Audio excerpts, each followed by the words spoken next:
enlightening, inspirational, powerfully refining, and unapologetically controversial. Conversations with the Royal Empress. The entire world knows the secret of who you are. Now is the time to step into your queendom and become the Royal Empress that you're meant to be. One woman at a time. Conversations with the Royal Empress. Now Akilah, she's the analytical Empress. Hakeemah, she's the Empress that will challenge you. Now, straighten up your crown and be elevated through conversations. Conversations with the Royal Empress.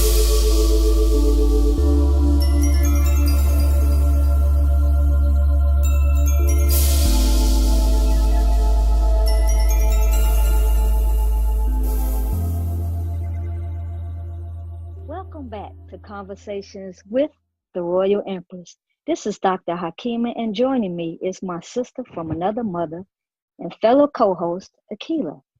Also joining us is our sister and guest empress, Oyafunmike.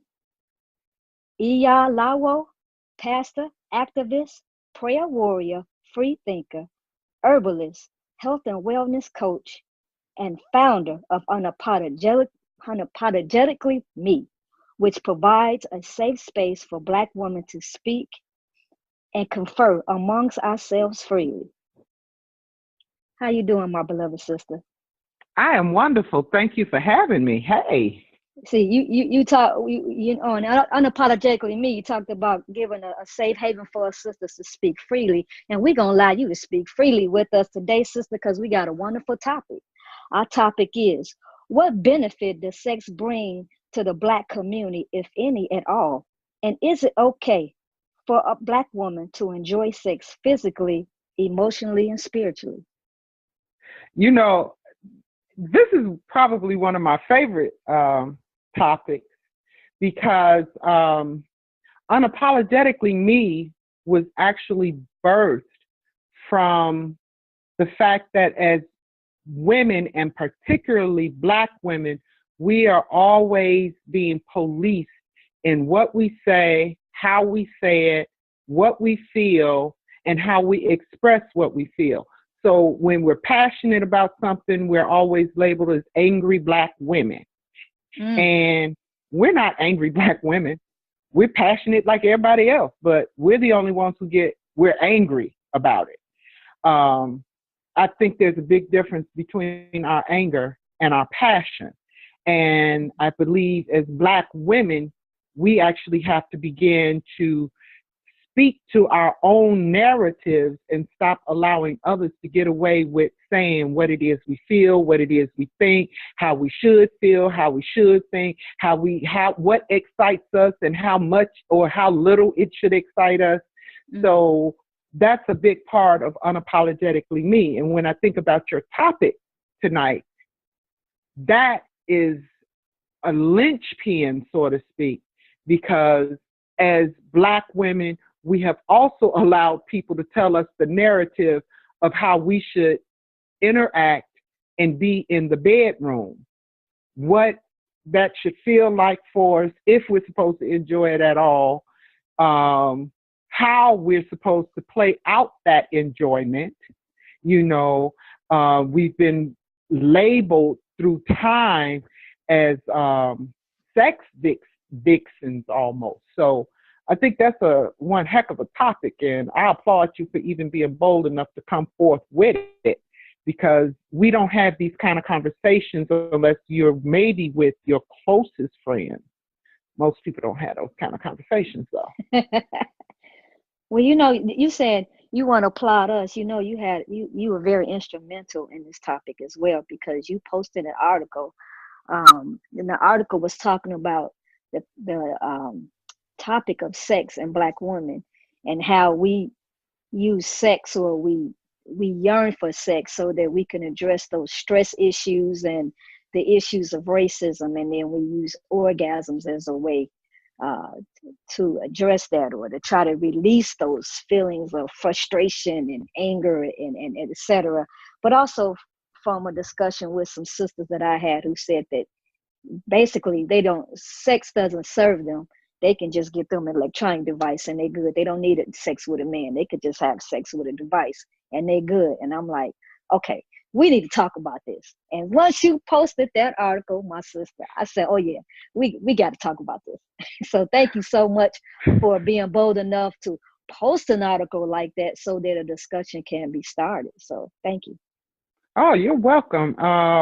There are a lot of women who will say, and I have even been guilty of saying it once upon a time, I don't need no man for no sex. I can go get a toy in a heartbeat and work it all out. But work it out. Yeah, work it out. It can be worked out. Let's be real about it. Who better knows? Akilah always got some hip hop lyrics for everything. So I'll wait for her to come in with a hip hop lyrics for that. I want to go on record to say that I have never been a woman who has said that. And I applaud you for that. But I wish I could say I had never been. I probably will never be again the woman who says that.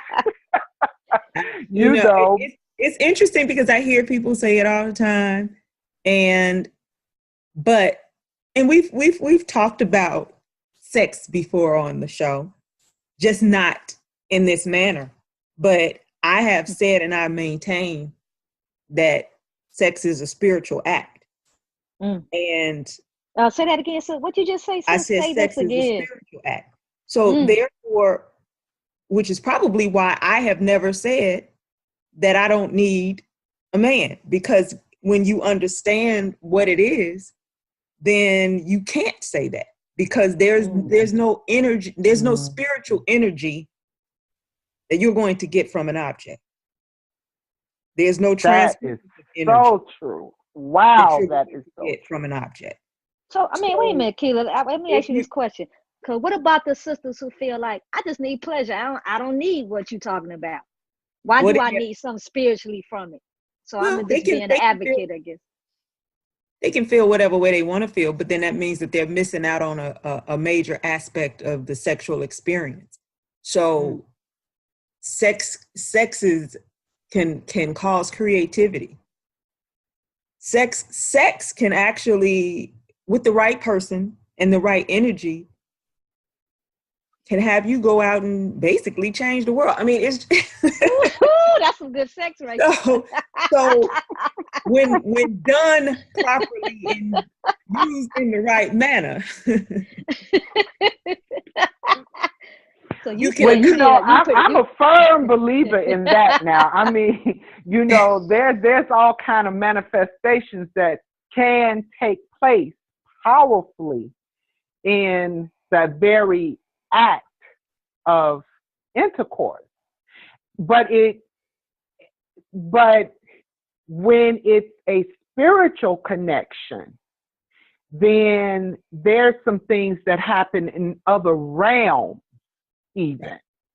But a lot of people, for the sister who would say she doesn't need a man for that, I would step out on a limb and say 9 times out of 10 it's because she hasn't had the right partner to bring her to that point of knowing that it's way bigger than just the physical act itself. I mean, sex takes place, especially for women, it takes place first in our mind. I mean, my partner would need to be able to talk to me long before we get to the actual physical part of sex.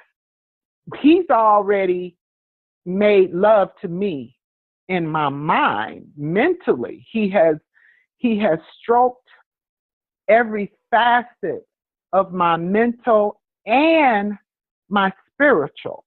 I think India Ari has what's that she's got a song out right now called That Magic. And the lyrics to that song are just off the chain. And she's talking about how her partner he touches her like he's known her body in a whole nother lifetime. I gotta hear this song. Yes, she's like going in, and she's talking about from another lifetime, and they're catching up to each other in this lifetime. Woo! And that's how he touches her. Powerful and love. He makes love to her mind, and he's making love to her spirit. And that's what I hear Akilah talking about. Most of us growing up, let me speak for me, as a woman of 57 years. And don't look one bit of it either. Well, thank you for that. I so you appreciate that. You look about 42, sis. Oh, bless your heart. Not even that. My 37-year-old would be a little upset with you about that statement. But I mean, wish everybody could see you, because you a beautiful sister inside and outside. Thank you so much. I appreciate you. Okay, sis. But go ahead. I'm sorry. Go ahead and say what you got to say. I just had to throw that in there. But what about, so when I think about when I was growing up, while my mother was real cool and would let us know that we could talk to her, what I knew about sex was you get pregnant that way, keep your panties up, your legs closed. I don't recall being told anything about what the sex act could yield for me physically, other than a baby, what it could yield for me emotionally, or what it could yield for me spiritually. All I was told was it's supposed to be between it was supposed to be between a husband and a wife, not even just a man and a woman, a husband and a wife. Okay. And if you did it before you were married or without the benefit of marriage, you were sinning. That's it. That's all I got. And, my conversation with my own children has been very different.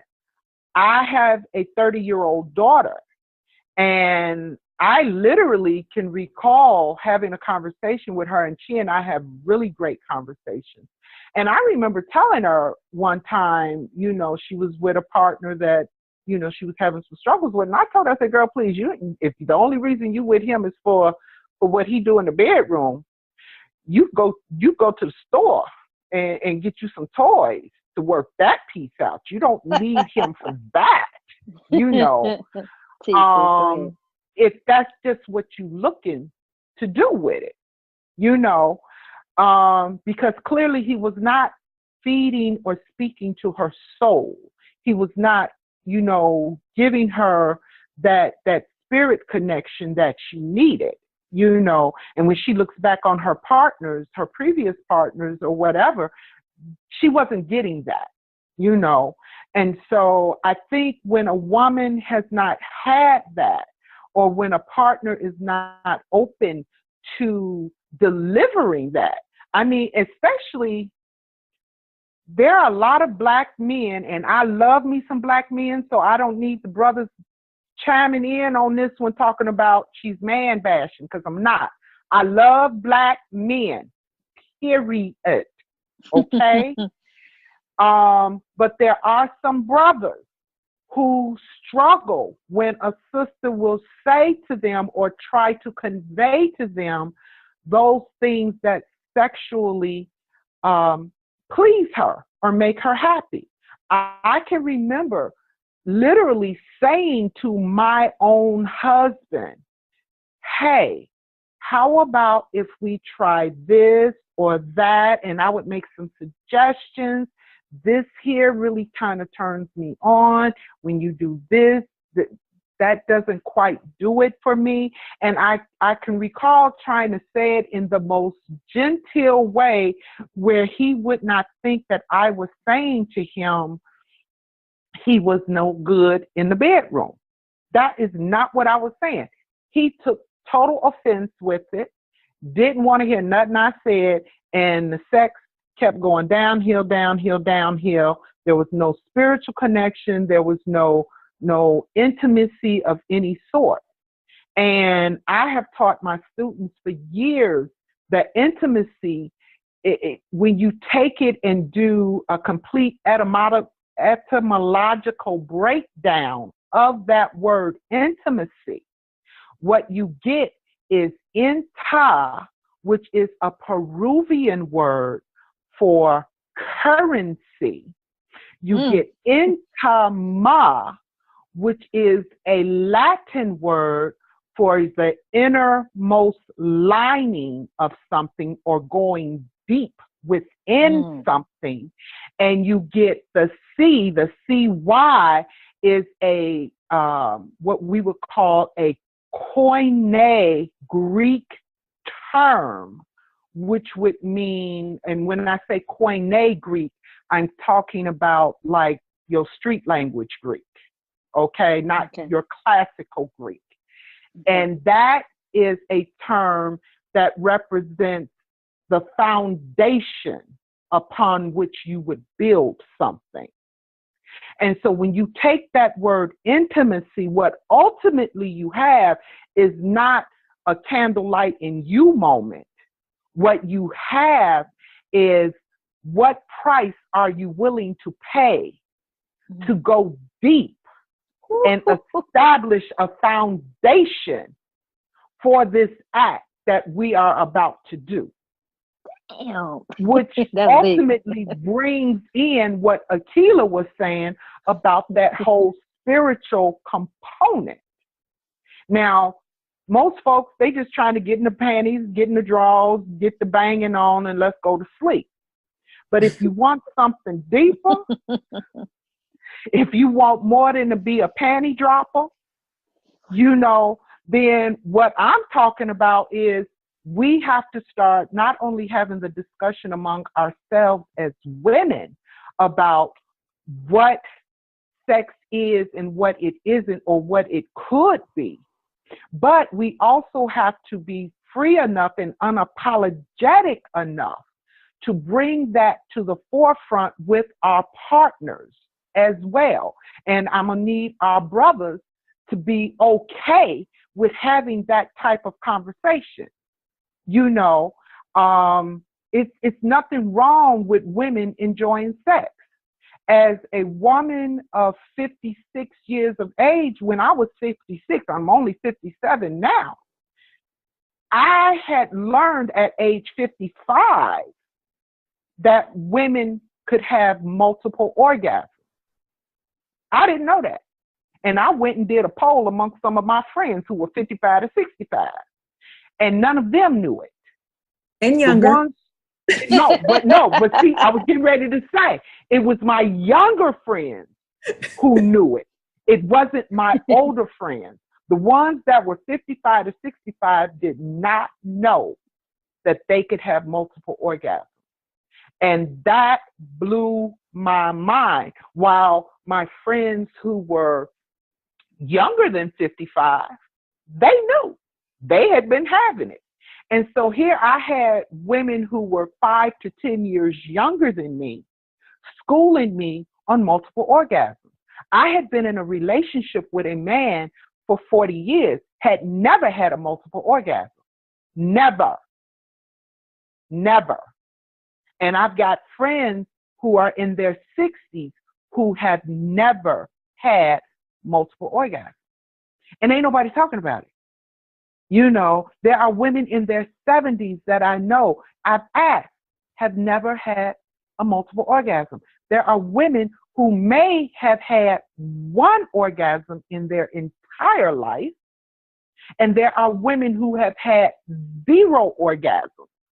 And so if you're having one orgasm here and there, and it's a hit or miss, and you have a partner who does not know and is not skilled enough, because I can't say what the brothers are talking about, some of my biological brothers, they don't, other than men trying to brag about how many panties they done got, they're not having conversation about how they're pleasing their women.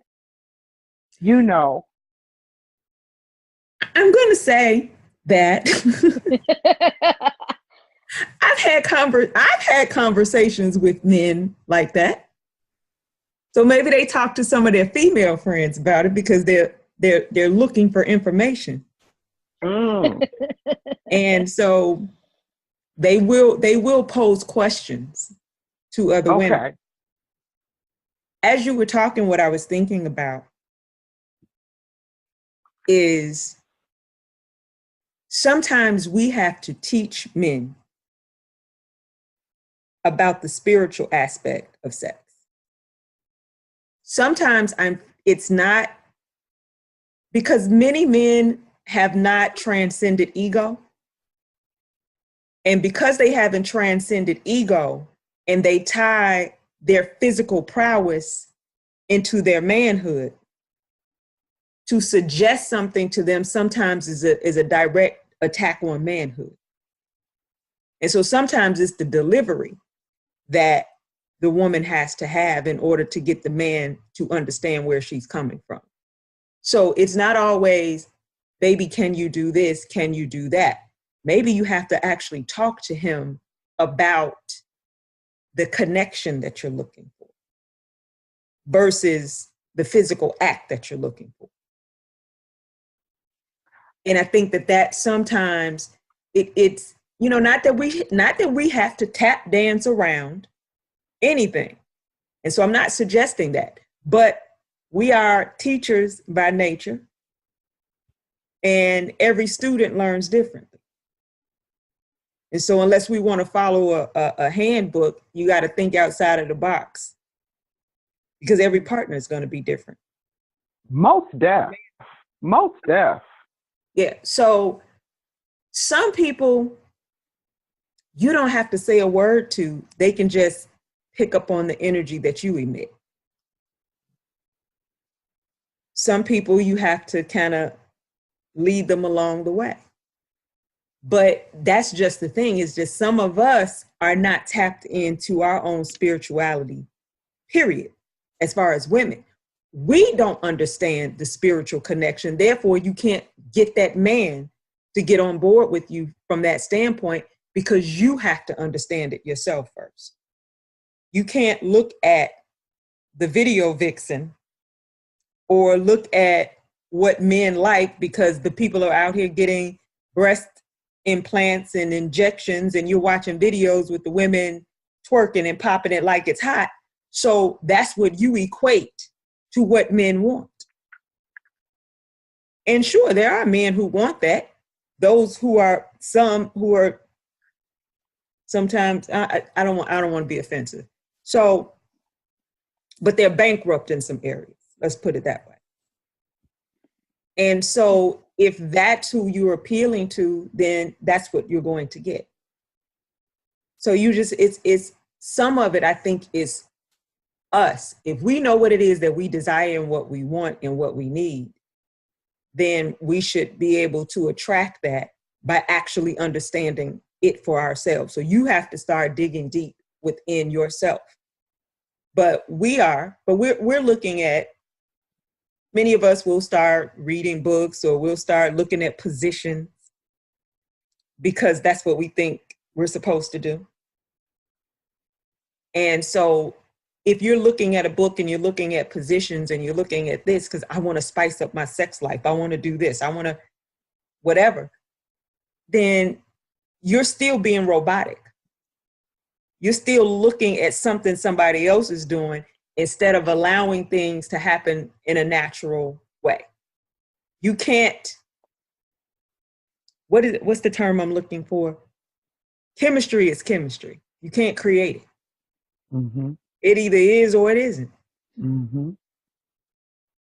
And that's the bottom line. And compatibility matters. And that's the other thing that we don't pay attention to, is compatibility and whether we are actually sexually compatible with somebody.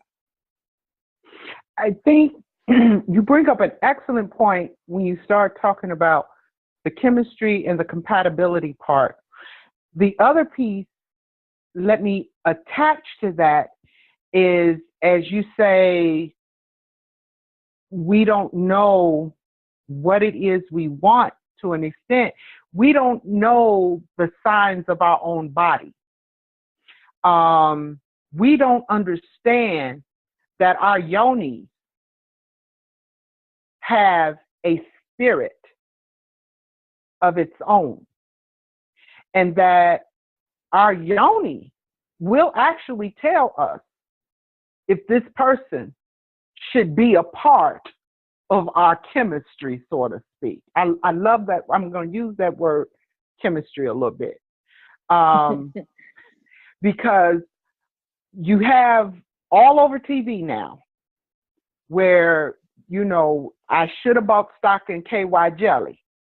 Okay, because they let me tell you, they getting paid, ain't they? They getting paid, baby, and that's some serious stock there.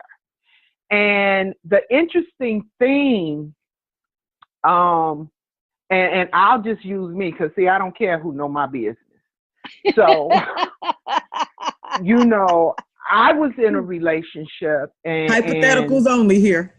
Oh, well, okay, well. I already said that real. part. You too real. Yeah, you too real. So we already know. But there are situations where there are women who are buying up lubrication for the act of sex. And they're getting these lubrications because I know, I hear it in the Black community, when women get old, you dry up. I've heard that, and I've been hearing that for years, okay? And that is not a true statement. That is not a true statement. Yeah, that is a lie. What? Yeah, okay? Thank you for co-signing with me on that one. We don't dry up. We don't know our bodies. And no one is teaching us or having the conversation we are having that will say, your yoni has a spirit of its own. And so what happens is, when you are with someone, because your spirit recognizes when someone is compatible or compatible material, and you will get wet based on that, because your yoni will respond to that person's spirit. This is that intimacy I was talking about when we break it down into those three words. So if this partner, if your partner spirit does not connect with the spirit of your yoni, with that in-depth thing that I'm talking about, the price you're willing to pay to go deep and establish a foundation for something, because we're talking about a chemistry beyond just this three-dimensional piece that we do in this dispensation. I'm talking about we're going to do some things, and we're going to go into some other universes when we do it. And then when we land, we're going to be like, yeah, you know? Yeah, that's what I'm talking about. When that person is not compatible, your yoni rejects by not getting wet. Ooh. You don't need KY jelly to force the issue. What you need to know is, what is your body saying to you? So for all the women, yep, I'm going to say it. If you're using KY jelly, you might want to rethink what that spiritual component is with your partner. Now, if KY is where you at and that's what you want to deal with, go for it. Rock your world with it. But there's some other side effects that come with using things that are not natural to your body and to your physiology. And you will end up having problems in the long run because of that. No one is telling you that, you know, well, now we have the big surgeons where women are using yoni eggs. I know back in the day they were using Kegels or whatever. And I talk about yoni eggs in our group as well. You know, no one talks about how your cervical walls get weak or the cervical floor gets weak. And so when you're young and you're fresh, you know, your yoni is tight, and you put a phallus up in there, it's pulling that phallus in, and, you know, and he's feeling that joy of that pull, and you feeling that joy of that pull too. As you get older, you have babies, things loosen up a little bit, you know. Whereas when you were younger, you can hold a phallus up in there like it's a vice. You know, when you get older and you done had some babies, it ain't as tight. Like some vice grips, huh? Yeah, baby, it'll throw a phallus out. You have a good rhythm going, and all of a sudden the dang on thing fell out. Well, you know, okay, so now we start talking about having the conversation about yoni eggs and learning how to hold those in us, because that actually facilitates you getting that tightness to be able to pull a phallus in and hold it. That brings not only more pleasure to your partner, but it also brings pleasure to you. You know, and so, you know, of course, if you're using battery operated toys, you control it. And you ain't got to worry about nothing falling out because you're holding it in. But can you hold it in with just your yoni? These are the things that we are not talking about. I'm saying to us, it's important that as women, we have these types of conversations, because I just started kind of having this conversation with my mama, even, you know, we don't go that deep, but we do go deep. And these are not conversations that she had with me. This is no shade on her. She didn't grow up having this type of conversation with her mother. So I think it's real important that we start understanding our physiology, as well as connecting our physiology to our spirituality. And it may require that we unlearn some of those things we've been indoctrinated with, and really get down to what is sex to us. Define it, make this your narrative, because what you like in sex and what I like in sex and what somebody else may like in sex, all of it will look different. But because we aren't having the conversation and nobody's comparing notes, because, you know, I'm not saying you got to share what you do in the bedroom, but you can have the conversation like what we're having and begin to talk about, you know, listening to your body. What is your body saying when your body refuses to get wet? You know, that is not because you are getting old. That is not because something is wrong with you.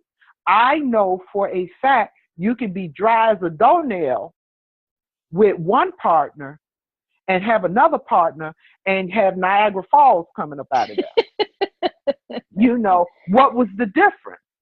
Your yoni spirit connected with the spirit of the partner who was able to get you wet. And this is a really good point for men to understand, because there are many men out there who are going and ramrodding women who are not getting wet. And she doesn't float. Baby, she should be good and moist when you go in. You should be able to get her to a point of ecstatic excitement so that she will flow. And if she's not flowing, my brothers, I'm going to ask you, work with the sisters on that. Talk to her. Don't make her feel like it's her problem all by herself. Because one, it's not a problem. It's her body telling her you're not worthy to enter. You want to enter the temple? Then act like it. Come with offering. What are you offering? What price are you willing to pay? What is your income? Did you just say? Yes, come with offering. Offerings, girl. I'm going to say that to my husband. What's your offering? Yes. Bring In Christianity, it says, bring all tithes to the storehouse. You do not come before God or goddess without an offering. I'm sorry. Oh, God. My yoni is my temple. You want in, baby, you know you are entering a temple. Our yonis are portals. Y'all better stop playing. You asked me, I'm gonna tell you. I'm sorry. I Yeah, just I You went better there. come with an offering. Yeah, I need to point out that I agree as far as the spirit, but we also want people to understand that your diet also matters. It's something that we do have to understand too about our bodies. And so there are instances where maybe she's not rejecting him, but your diet is not permitting certain things to happen in your body so that there is that natural flow, and that does matter. But the other part of that is when we talk about him, what you said, which is true, some men don't know what foreplay actually means and what it is. Just because she can take her clothes off and the man is ecstatic doesn't mean she's automatically ecstatic. So you can't just jump. If the woman is trying to say something, that's when the ego kicks in and he's not listening to her. And all she's really trying to tell him is that, let's have at least 5 to 10 minutes before the act. And then maybe you will get a better result as well. So some things can't just be rushed all the time. I agree with that. I think what we tend to do, we won't connect with each other on a spiritual level. So you got two people, and like you said, it has to be some type of preparation. Well, hell, if you coming from one place and I'm coming from a different place and we meet up, and intellectually and spiritually, we're not even on the same level. We just got on the same level physically. So, I mean, sometimes it's a matter of how was your day. Sometimes it's a matter of, let me just see where you at. What's bothering you? And as men and women, we tend to not connect spiritually, and that does affect the sexual experience. Like you said, yeah, it's bigger than just physical. It's not just me getting off. It's not transactional. It's just not a transaction. That's it. I'm getting off, you getting off. No, this is supposed to be relational. It's reciprocal. We're supposed to be getting something in return. And our approach is we're producing something. We're deepening a relationship. We're building something on a spiritual level.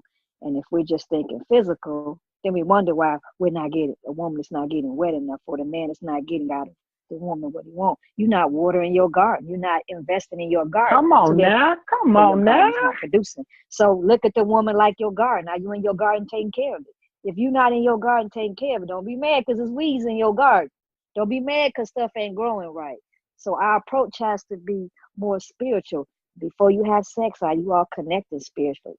See, we're not accepting our own and being ourselves. We're taking the approach of the patriarchal society, the European society. They're not a spiritual people. So therefore, their approach to sex is just physical. It's about conquering. And we're not going to produce anything on a spiritual level if I'm trying to get this man on his stomach and he trying to get me on our back, like we conquering in one another. And that's what sex has become in our community. We're using sex to conquer one another, to compete with one another, but not build with one another. Oh my God. We got to change our diction. We got to change our diction, because I'm so tired of us using the F word to describe this act that is so spiritual. The most honorable Muhammad teaches us you can rise, no nation can rise no higher than this woman. If the woman mindset is on, we gonna be effing tonight. No, sister, that's the wrong approach, and we shouldn't even respond to that when brothers come at us. No, bro, I don't know what you on. I don't do that. I produce on a spiritual level, and if you ain't trying to get intimate with me to produce on a spiritual level, we ain't getting together. See, that's the mindset as women that we need to have, to show our brothers and teach our brothers that don't look at me as just a physical creature. Look at me as a spiritual. Yes. A sister friend of ours, Moni Rashad, when she walked this plane, Moni had a song called Buzzard. A buzzard. And she literally, the name of the song was called Buzzard. And Moni went on to the ancestral realm before her CD dropped.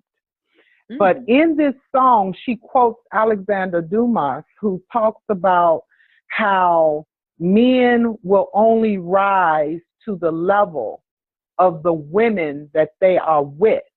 And if the woman is acting like a buzzard and just taking anything into her and around her, then how in essence can she expect that he's going to rise and be this king that she so desperately desires?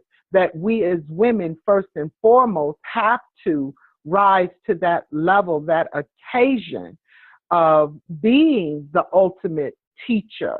You know, we are the first teachers of everyone coming in. We are the portals. And so we need to really, really understand within ourselves that we have that level of power. And this isn't power over, this is power with, power alongside. My thing is this: I am not going to just haphazardly put a crown on any man's head.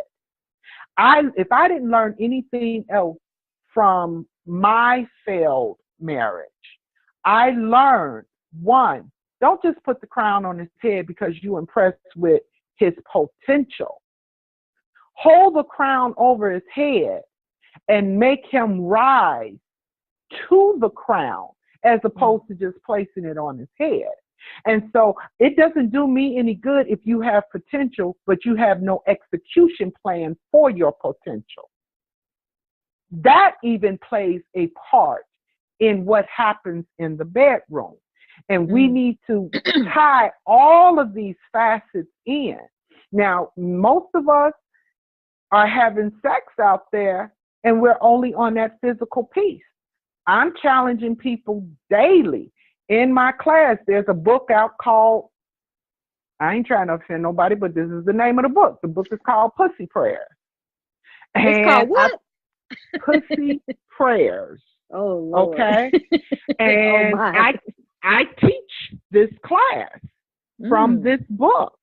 And we're actually getting ready to start part 2 of that class next month, you know. And it's part 1 was a 4-week class and part 2 will be 4 weeks as well.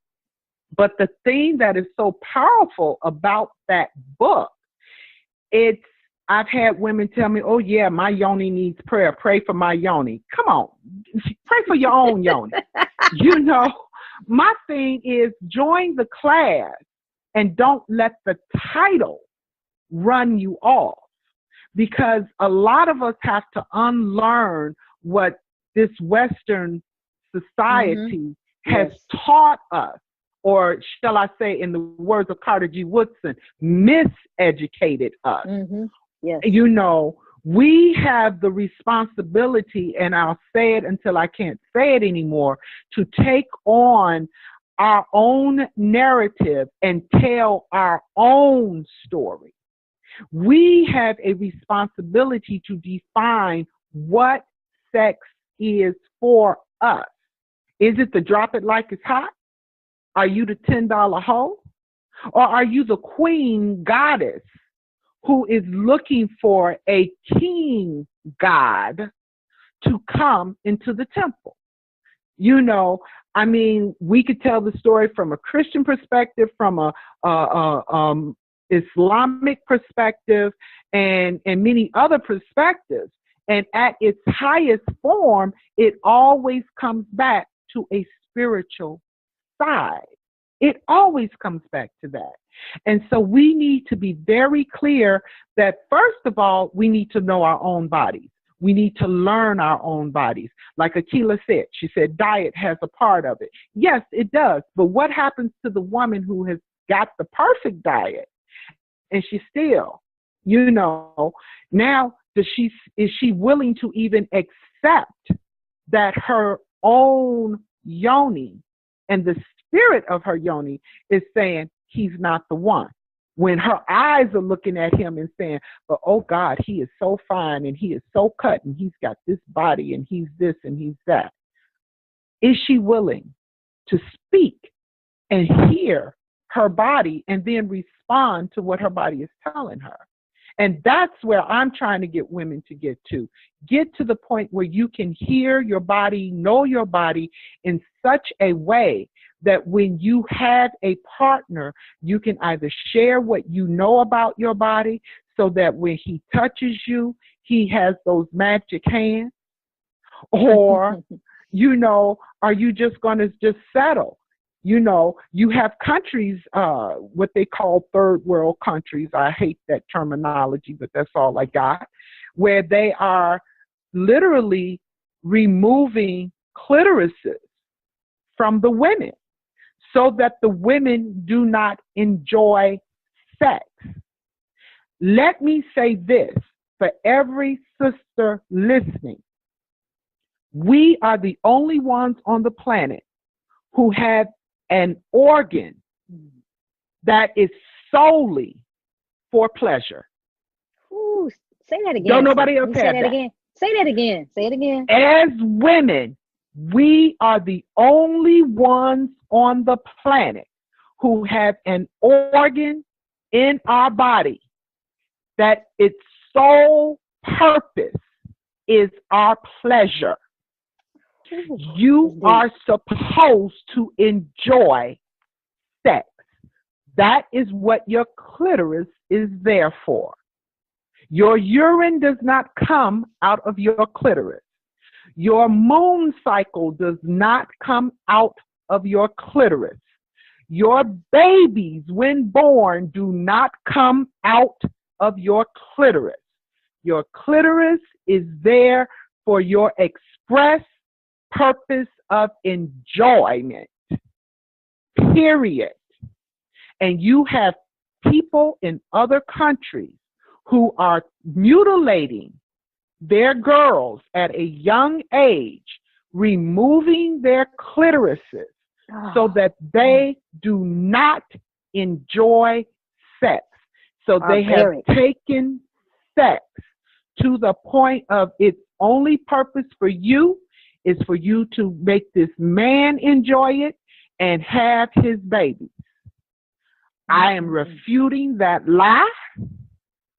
There are women who are trying to have reconstructive surgeries so that they would have an opportunity to at least try and enjoy sex. And then you have women who have all of their parts working, who are not enjoying it, have never had an orgasm. We can't even get to multiple orgasms. We're just trying to get to one. You're right. We need to have these conversations, because if we don't, then we have daughters and granddaughters coming behind us. I now have 4 granddaughters. I want them to know that they are supposed to enjoy it, that they are not cum catchers. Enjoy it and know the sacredness of it and the pleasure that you can have in it. Nobody ever told me what an orgasm was. I learned it by trial and error.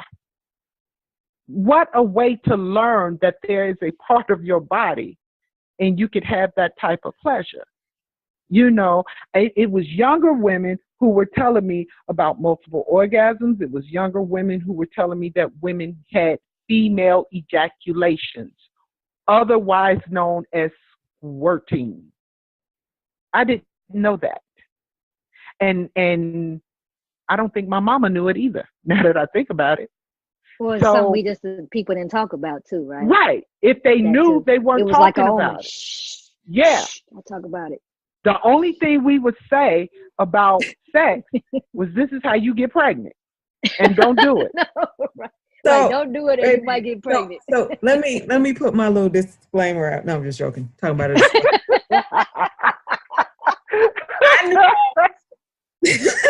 I was like, E.F. Hutton over here. I was like, what's she about to say? I knew all this stuff. My mother didn't. My mother didn't necessarily talk about it with me either. However, I could read extremely well as a young child. Probably. So you was reading about sex when you was young, uh-huh. No, I wasn't having no relation. Wasn't having no relation. Sad self. But no, I mean, no, really, I actually could read extremely well at an early age, like really big words and all that kind of stuff. But my mother had a book in the house called Our Bodies, Ourselves. Okay. I may have had this conversation before. The book is probably still in publication. And so actually, there's probably women listening that can go out and buy the book, Our Bodies, Ourselves. Okay, I'm going to have to Google that one. And I learned all of this stuff about the female anatomy as a little girl. Now, I wasn't doing anything with this information, but I knew the information. And so my mother was funny because I was having a conversation with her before and I said something about her not telling me certain things. And she says, well, I didn't have to tell you, you read it all. She knew you was in her book for. But I guess it's like, that's what happens when your child can read. Be careful what books you leave laying around. Oh, this is true.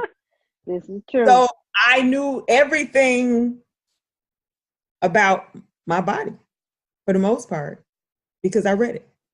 So now that doesn't mean that I necessarily had a healthy view on sex per se at a young age, because I think that there is an age where you're too young to even experiment or anything like that. So, but the point is that there some things you just know because you just understand what certain things about your body and what it does and all of that. So anyway, this is interesting. I think that it is a conversation that probably needs to continue, and that more women need to talk about it themselves and just get an understanding of our own bodies and what things are for, and also understand that there is no cookie cutter recipe to any of this.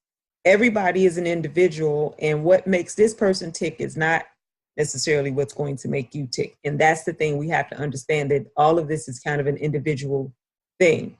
Yeah, there may be a few little things that everybody, kind of has in common, but you shouldn't look and measure yourself by somebody else's actions. Yes. And you shouldn't look to say, oh, let's try this, let's try that, because somebody else is doing it. So part of what we have to learn is that we have to explore or allow the right partner to explore. And when you explore, you find out what it is you like as an individual, as opposed to what you think somebody wants. Because no two people are the same. No two women are the same. No two men are the same. And nobody's going to like exactly the same thing. I don't care who they are. And so you can't just think that you got the magic recipe for every individual person. And I would imagine that Hakeemah has some challenges. I do.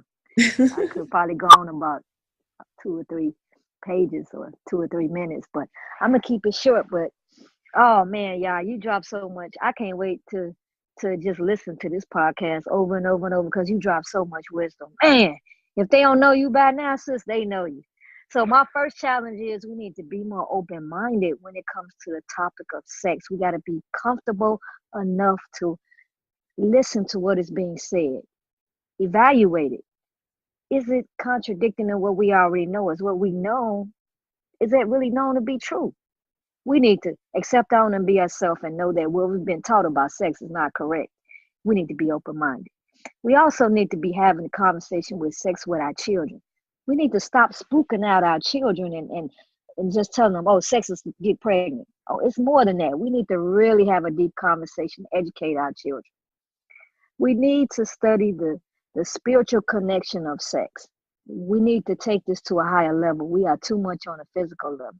It's not just physical. This is why so often we're sexually frustrated, is because we're spiritual by nature.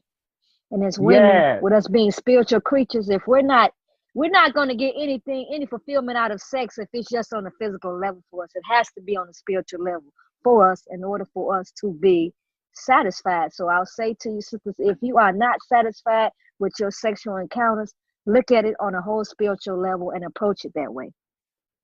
Another thing we need to do is we need to study sex. We need to learn all we can about it so that we can be educated, and we need to learn our bodies. Thank you, Akilah, for throwing it out there. We need to learn our bodies. And lastly, sex is not a means to an end. We do not use sex to get money. I mean, not saying that you can't, but we can't use it and think that's going to make us emotionally and spiritually fulfilling. Sex can't be used as a weapon. Oh, he ain't getting none, or she ain't getting none, or whatever. Or it can't be used that I just want to conquer you. We have to stop being barbaric with our sexual encounters, and then we wonder why we're not happy with one another. The key to a strong Black family is we have to increase our sexual productivity. And I don't mean more sex. I mean the sex has to be elevated. It can't stay on that physical level. I can go on and on because, see, y'all, you really inspired the sister, boy. I am so overjoyed, so thrilled with this conversation.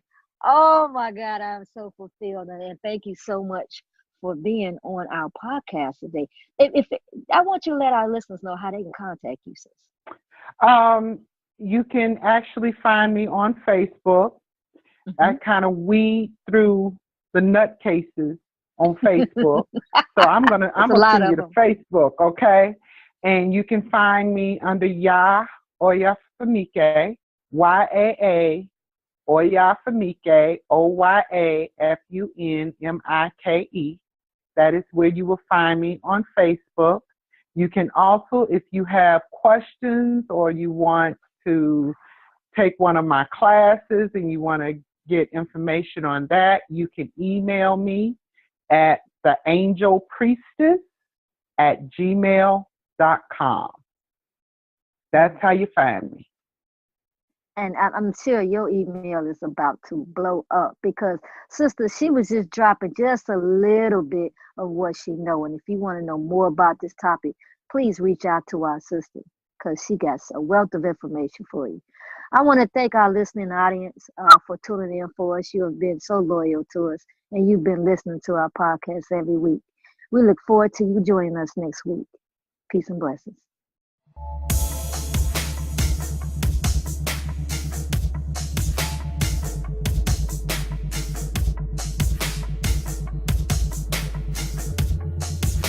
Thanks for listening to another episode of Conversations with the Royal Empress. Tune in next week for another enlightening conversation. For more information on the Royal Empress, please visit the website royalempress.org. You can also follow the Royal Empress on Facebook, Instagram, and Twitter. Conversations with the Royal Empress is a subsidiary of the Royal Empress organization. All rights reserved.